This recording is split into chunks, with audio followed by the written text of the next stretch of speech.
दोस्तों, हाल फिलहाल में एक वर्ड काफी फेमस रहा है, नेपोटिज्म। तो चलिए आज बात करते हैं नेपोटिज्म में और भारत में क्या स्थिति है नेपोटिज्म की।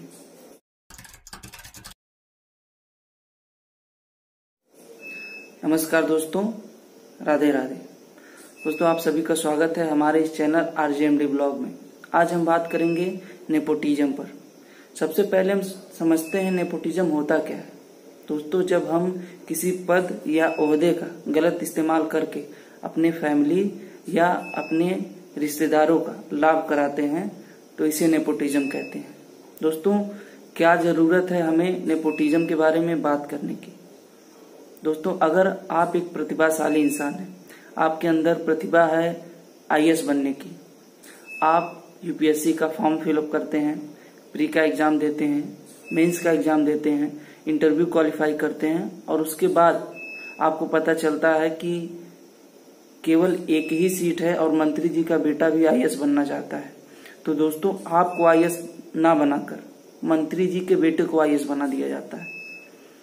दोस्तों, ऐसा ना हो, इसीलिए जरूरी है कि हम आज नेपोटिज्म पर बात करें। दोस्तों, हमारे देश में नेपोटिज्म कई क्षेत्रों में फैला हुआ है, कई स्तर पर फैला हुआ है, जैसे कि फिल्म इंडस्ट्री में, भारतीय राजनीति में, प्राइवेट और गवर्नमेंट सेक्टर के नौकरियों में, हर जगह व्याप्त है। तो चलिए एक एक करके हम इस पे बात करते हैं। सबसे पहले हम बात करते हैं फिल्म इंडस्ट्री की। दोस्तों, अभी हाल फिलहाल में सुशांत सिंह राजपूत के साथ जो घटना हुई उससे आप सभी लोग वाकिफ ही होंगे और इसका कनेक्शन कहीं ना कहीं नेपोटिज्म से बताया जा रहा है। तो दोस्तों, मैं आपको बताना चाहता हूं कि फिल्म इंडस्ट्री में या पूरे देश में नेपोटिज्म की ठीक वही स्थिति है, ठीक उसी तरीके से पनपा हुआ है जैसा कि विकास दुबे कानपुर में पनपा हुआ था। पता सबको है कि गलत क्या है, सही क्या है, लेकिन उसके खिलाफ कोई बोलना नहीं चाहता। और सुशांत सिंह राजपूत जैसे घटनाएं होने के बाद लोग हाय तौबा करते हैं, लेकिन उसकी असली वजह क्या है उसको नहीं जानते। दोस्तों, फिल्म इंडस्ट्री में भी बहुत सारे विकास दुबे हैं। करण जौहर वो कहते हैं कि हम केवल स्टार किड्स के साथ मूवी बनाते हैं, जिनको एक्टिंग की ए भी नहीं आती है। दोस्तों, क्या क्वालिटी है अनन्या पांडे में जो उन्हें अवार्ड पे अवार्ड दिए जा रहे हैं। क्या क्वालिटी है सोनम कपूर की जो उन्हें एक के बाद एक फ्लॉप मूवी देने के बावजूद भी मूवियां मिलती जा रही हैं। कौन सी एक्टिंग कर देते हैं भाईजान जो उनकी मूवी अंधा भी देखने पहुंच जाता है।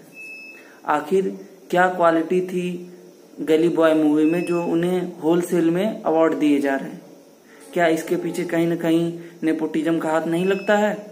दोस्तों, दूसरी तरफ सुशांत सिंह राजपूत जैसे ब्राइट एक्टर हैं जिनकी लगातार मूवियां हिट होती जा रही हैं, लेकिन इसके बावजूद भी उन्हें फिल्म इंडस्ट्री से निकाल के बाहर फेंकने का डर सताता रहा। आखिर क्यों? कहीं न कहीं इसमें नेपोटिज्म का हाथ अवश्य ही है। दोस्तों, अगर हम बात करें राजनीतिक क्षेत्र की, तो सबसे पहले मैं आपको बिल्कुल स्पष्ट कर देना चाहता हूं एक बात कि कोई भी व्यक्ति हो, उसका किसी न किसी राजनीतिक पार्टी से जुड़ाव या किसी न किसी राजनीतिक पार्टी से विरोध जरूर होता है। लेकिन दोस्तों, जब हम एक मुद्दे विशेष की बात करते हैं तो हमें फिर राजनीति से ऊपर उठ के बात करनी चाहिए। उस मुद्दे विशेष का दायरा चाहे जहां तक हो, उसमें कोई राजनीतिक पार्टी आती हो या ना आती हो, हमें उस मुद्दे पर निष्पक्ष बात करना चाहिए। और दोस्तों, मैं भी वैसा ही करना चाहता हूं। दोस्तों, आजादी के बाद से ही हमारे राजनीति में एक परिवार विशेष का वर्चस्व हमेशा से ही रहा है।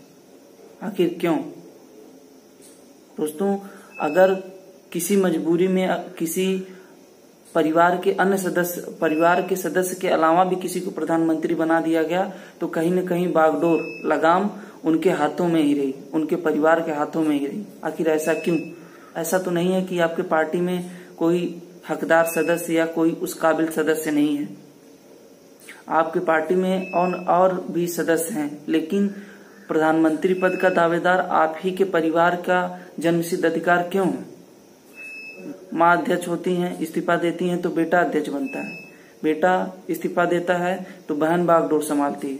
आखिर ऐसा क्यों? क्या आपका जन्मसिद्ध अधिकार है प्रधानमंत्री पद के दावेदार के लिए, या आप अपने परिवार को छोड़ के जाना नहीं चाहते? दोस्तों, पार्टी में जितने भी सदस्य हैं आप उनको समान हक दीजिए, जो जैसा काम करता है उसको वैसा पद दीजिए। अगर नहीं देते हैं तो कहीं ना कहीं ये नेपोटिज्म है और ये हमारे देश के लिए हानिकारक भी है।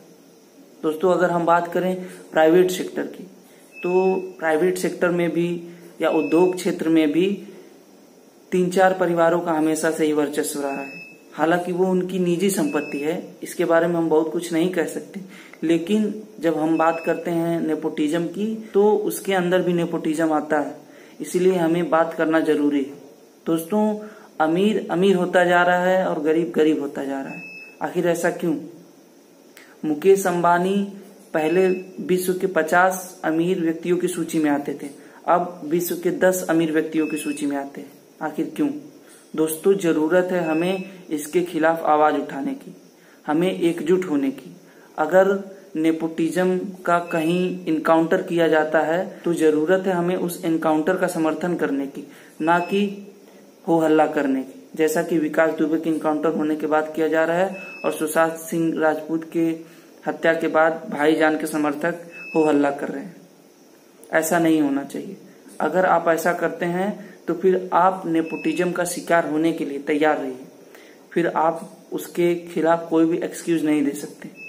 और दोस्तों, अंत में मैं एक लाइन कहना चाहता हूँ, चीटिंग है ये तो किस्मत इन बच्चों के साथ जो किया वो क्या प्रतिभा दिए, साधन नहीं दिए, चीटिंग नहीं तो और क्या आशीर्वाद है। ये अमीर लोग अपने लिए खूब चिकना सड़क बनाए, हमारी राह में सा बड़ा बड़ा गड्ढा खोद दिए, लेकिन यही वो सबसे बड़ी गलती करती है, हमको साला छलांग लगाना सिखा दिया। जब समय आएगा सबसे बड़ा और सबसे लंबा छलांग हम ही मारेंगे। अरे आज राजा का बेटा राजा नहीं बनेगा, राजा वही बनेगा जो हकदार होगा।